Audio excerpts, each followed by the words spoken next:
Okay, so today we have this PRS SE 594. As you can see, this is a single cut version, but everything I'm going to say today is the same on the regular kind of PRS shape version. The only difference really is the shape. The electronics, the neck, everything about the construction is pretty much the same. So what you have here is basically PRS's kind of low-end Les Paul. So I think this guitar, you would compare it to, say, like an Epiphone. So for example, you know, the Joe Bonamassa Epiphone that I just bought, that I'll link to the video here. You know, to me, that's kind of the comparison for this guitar. The construction is just kind of straight ahead Les Paul kind of construction. So you've got a mahogany body with a maple cap, you got a maple veneer on it, you've got a mahogany neck. It's a pretty chunky neck. It's actually very similar to the 50s Les Paul neck that's on that Joe Bonamassa Les Paul that I have. You got a rosewood fretboard with a nice binding. You've got vintage tuners. You've got the regular kind of SC nut. For the pickups, you've got the 5815 S's. You've got your standard kind of Les Paul, 2 volumes, 2 tones, and you've got a regular kind of, you know, Gibson style bridge here with the selector switch up here. That's one of the differences I see in the 594s compared to really every other guitar in the PRS lineup, is they put this pickup selector switch up here, kind of where it is on the Les Paul. So typically a PRS, you'd be down here. I actually prefer it up here. I think it's easier to get to, but that's only for these 594 guitars. In terms of scale length, this is a shorter scale length than your typical PRS. So most PRSs are 25 inches even. You know, the Silver Sky is more the Fender scale length, but these are 24.594, hence the name. So a little bit shorter than the 24 3/4 scale length you get on a Gibson, but basically about the same. And I think comparing this to a Gibson Les Paul kind of guitar, there's 3 kind of improvements, I think, that separate it. One is you've got kind of this belly carve here. So I find it to be a much more comfortable shape between that and the upper access here with the kind of the PRS cutaway here. I think it's a little more comfortable physically to play than your typical Les Paul. Obviously, you've got a PRS headstock, so you get a much straighter kind of angle on the strings, especially for that G string. So this, I think, is less apt to have some of those tuning issues you might get on a Les Paul headstock. Now, I know Les Paul headstocks, if the nut is cut right, you can kind of get around any of those tuning issues, but I'm just saying this is less likely to have those kinds of things. And then the other thing that's different about this is compared to a Les Paul is you've got a 10-inch fingerboard radius as opposed to a 12-inch. So a little more rounded. For me personally, I prefer that. I tend to play guitars that are, you know, 7 1/4 or 9 1/2. So I like that PRS 10-inch scale length. To me, a 12 is kind of the max of the flatness that I would go for. But if you like more of a flatter kind of fingerboard radius, so if you're more like, you like a 12 to 14 or 16 or something like that, let's say it's on an Ibanez or something like that, this is going to feel much more rounded to you. So let's go ahead and kind of plug this in and hear how it sounds. Okay, so for this demo, I'm going to use my Quad Cortex modeler, and I've got it set up with some clean tones using Amazing Boogie Lone Star, which is still kind of a Fender-y kind of sound. And then I've got some driven tones using a Freeman. So kind of more of that kind of pushed Marshall kind of sound. And I've got a little bit of ambience on the back end, some delay and reverb, but I've tried to dial that down so we can hear more of what the guitar sounds like. And so kind of to revisit, we've got the 5815 pickups here. So these are kind of the really PAF 50s vintage kind of humbucker tones. You've got 2 volumes, 2 tones. Each tone knob is a pull to tap the pickups. I will say I'm not the biggest fan of the sound of these pickups tapped. I feel like, and I've noticed this on a lot of kind of low output humbuckers. When you split them or tap them, they can sound kind of anemic, and I'm not a big fan. I've noticed the same thing. I have a low wind Lawler Imperial, which is a very expensive pickup. It kind of suffers from the same thing. I think a low output PAF, I find when you split it or tap it, it doesn't sound super great. we'll hear how this sounds, but just kind of know that typically day to day, I'm not using these pickups in a kind of that tap mode. I just keep them in full humbucker.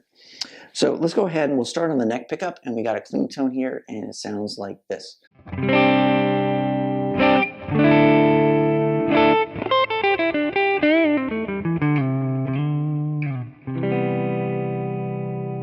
So a nice, warm, kind of clear tone.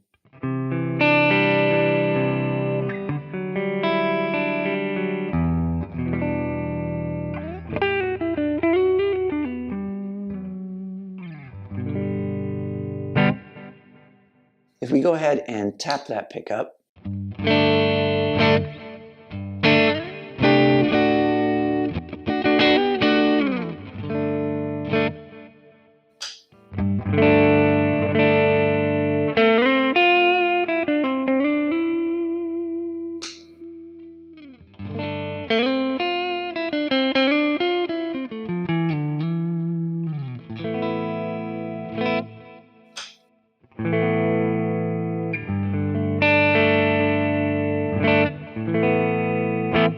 so overall, again, I find when you tap it, it tends to be a little anemic sounding, but it kind of can give you a different kind of tone. And we move to the middle and say in humbucker mode.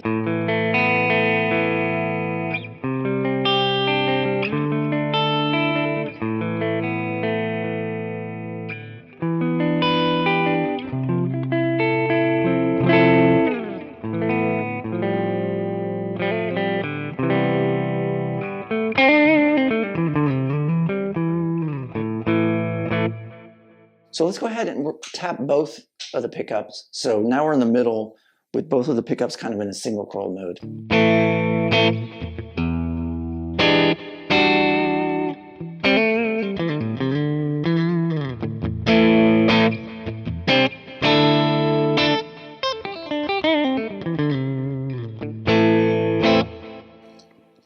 And the nice thing with the 594 having two separate controls is you can get a combination of, say, you could leave the bridge pickup in humbucker and leave the neck in single coil.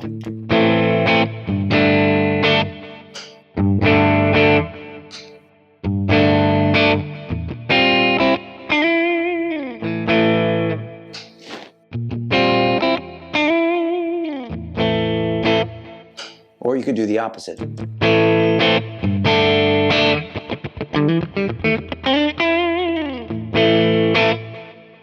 So there is that flexibility with these guitars because you have two different tone controls and two different kind of separate ability to turn into that single coil mode. So when you compare it to, say, my CE24 that just has one volume and one tone, you can only tap both pickups at the same time. You can't do one or the other. So I do like that, the kind of the separate controls here. It gives you a little more flexibility. Let's go ahead and move to the bridge.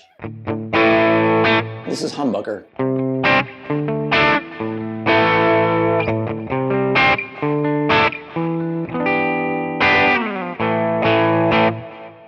And if we tap that,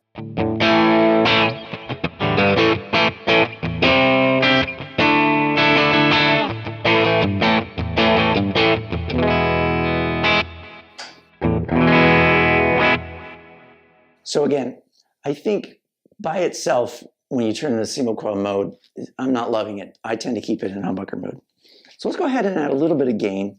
I'm going to stay with the Lone Star and just turn up the gain on Lone Star so we kind of get a warmer driven tone from that.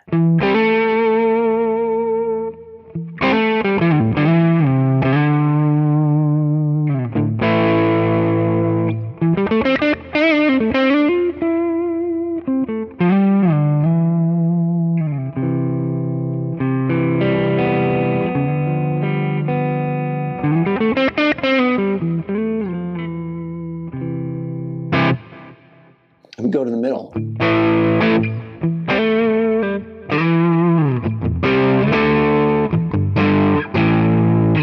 And then the bridge.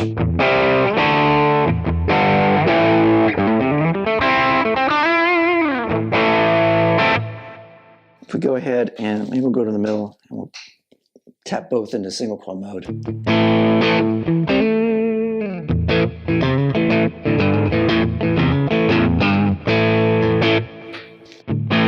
This is just the neck in single coil mode.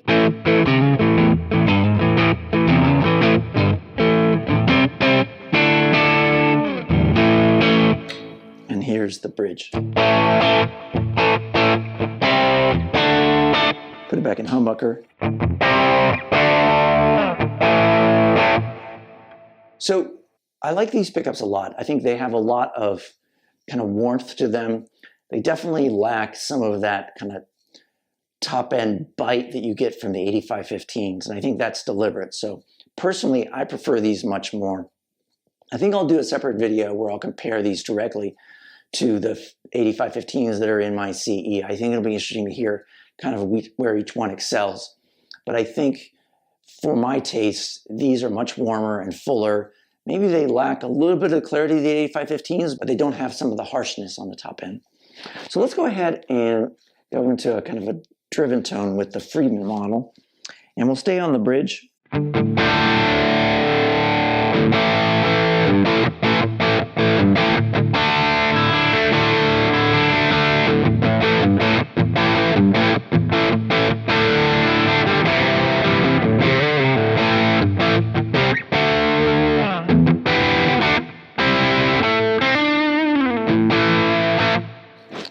And we go to the neck.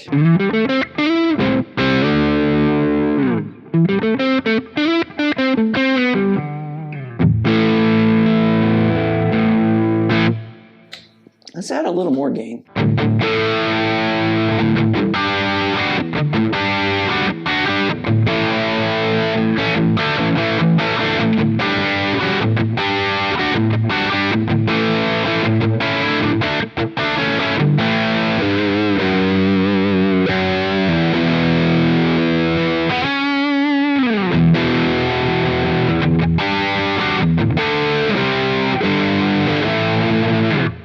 So I think they do pretty well with kind of a heavier rock kind of tone.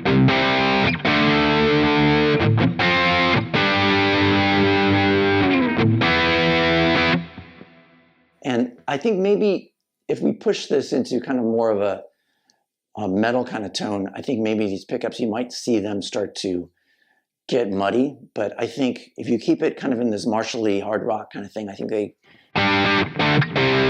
do pretty well.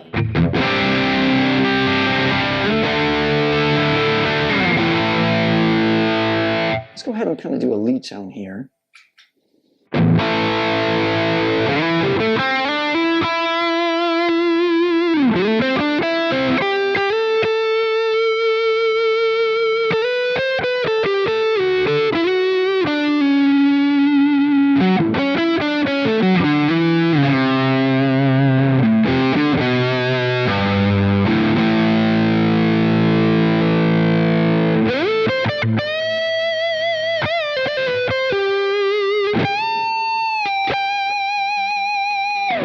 So a good amount of sustain. Even on the bridge pickup, you know, the attack is kind of nice and smooth. It's not real kind of piercing. And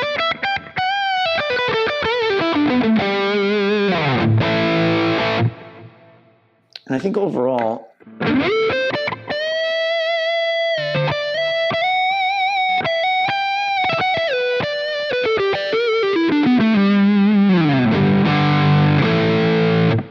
it's just a really kind of nice, warm, smooth sound. I'm liking this guitar quite a bit. I will say, compared to other SEs I've played, this nut was cut probably the best I've ever seen from any of the SEs that I've sampled. And I've sampled, I don't know, half a dozen at least now. The tuners have been pretty stable. That's been a weakness I've seen a lot of SE guitars, is the nut and the tuners. This guitar specifically is pretty good in that area. So it tells me you can get an SE with a well-cut nut and a nice set of tuners that are kind of stable. But, you know, I think it's a little bit hit and miss. Because the nut is cut so well, you know, the action on the guitar was quite low when I got it, and it was very comfortable to play. I actually raised up the bridge just a little bit.